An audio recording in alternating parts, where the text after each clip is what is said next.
ولا ذلك لمن الشاهدين والشاكرين والحمد لله رب العالمين.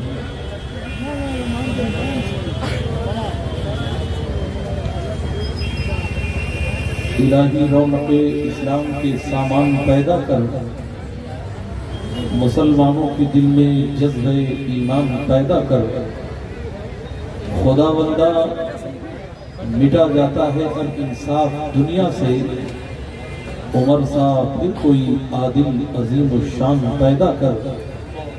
بجے چاروں طرف اسلام کا ڈنکا زمانے میں. علی شیر خدا صاحب پھر کوئی مردان پیدا کر. مقامات مقدس پر حکومت ہو مسلمان کی. صلاح الدین غازی صاحب کوئی سلطان پیدا کر. دعا یہ کرتے ہیں تجھ سے تیرے نبی کے غلام. سکون دل کا نگاہوں میں چین پیدا کر. چلی ہے پھر میرے مالک یزیدیت کی ہوا. میرے قبیلے میں کوئی حسین پیدا کر. ان کے تصورات میں میں گھومتا رہوں. پی پی کے ان کا جام صدا جھومتا رہوں. وہ آگے آگے میرے چلیں پل صراط پر. میں پیچھے پیچھے نقش قدم چومتا رہوں. میں مست ہو گیا رخ جانانہ دیکھ کر. وہ مست ہو گئے مجھے مستانہ دیکھ کر. جی چاہتا ہے آج میں ان کا کروں طواف. اطراف شمع جھومتا پروانہ دیکھ کر. مستوں کے ازدحام میں پیر مغاں نے آج ساغر کو رکھ دیا میرا پیمانہ دیکھ کر. حضرات آئیے ہم اور آپ مل کر سب سے پہلے کونین کے فرما روا دونوں عالم کے تاجدار سارے نبیوں کے مالک و مختار عرش کے مقدس قانون کو فرش پر لانے والے پیغمبر اسلام جناب محمد رسول اللہ صلی اللہ تعالیٰ علیہ وسلم کی بارگاہ ناز میں اپنی غلامی کا ثبوت دیتے ہوئے درود و سلام کا نذرانہ پیش کر لیں. اللہم صلی علی سیدنا شفیعنا نبینا کریمنا مولانا محمد بارک وسلم. صلاۃ و سلام علیکہ سیدی یا رسول اللہ. حضرات جس جگہ اللہ والوں کے قدم پڑ جاتے ہیں وہ زمین رش کے جنت بنا دی جاتی ہے. حضرات دارالعلوم طاہریہ ایک عبقری شخصیت کے نام سے منسوب ہے. 44واں عرس مبارک ہے جہاں بڑے ہی شان و شوکت سے اس عرس کا نظم و ضبط کیا جاتا ہے. حضرات دیکھا یہ گیا ہے جہاں پھول ہوتے ہیں وہاں کانٹے بھی اگ جایا کرتے ہیں. جس کی ابھی ابھی پیشرو خطیب جماعت اہل سنت کے ممتاز عالم دین حضرت علامہ سرفراز احمد فیضی صاحب قبلہ نے اس کی منظر کشی اور ایوان باتی کو ایک سناٹے دار تماشا بھی نصیب فرمایا. میری دعا ہے انہیں زندگانی راست آ جائے. قدم پہ اٹھتے ہی منزل انہی کے پاس آ جائے. حضرات یہ افراتفری بند کریے وقت کم ہے. ابھی 3 عظیم خطیبوں کو آپ کو سماعت کرنی ہے. جماعت اہل سنت کے ممتاز عالم دین اپنی جماعت کے ایک فقیر حضرت علامہ مفتی مسیح الدین صاحب قبلہ حشمتی کا بھی خطاب نایاب ہوگا. اور نقیب نوبہار جن کی نقابت کا چرچا جہاں جہاں اردو زبان بولی اور سنی جاتی ہے وہاں پر جن کی نقابت کا چرچا ہے حضرت مولانا آصف رضا سیدی صاحب قبلہ کو بھی ایک خطیب کی شکل میں آپ ملاحظہ کریں گے. ابھی ابھی نقیب اہل سنت حضرت علامہ آفاق احمد مشاہدی صاحب قبلہ نے منظر کشی کی. حضرات اسٹیج پر مقتدر علماء اہل سنت تشریف فرما ہے. میں تیری بزم میں کس کس سے دشمنی لیتا لکھا تھا نام تیرا بے شمار چہروں پر. اور بیڈر صاحب آواز بہت اچھی ہے مگر زمانہ ترقی کا ہے تھوڑی سی ترقی دکھائیے. ہم الٹتے نہیں بے جان کتابوں کے ورق. ہم وہ پڑھتے ہیں جو چہروں پہ لکھا ہوتا ہے. اگر طوفان میں کشتی ہو تو بن سکتی ہے تدبیریں مگر کشتی میں طوفان ہو تو کیا الزام طوفان کا. نارائن پور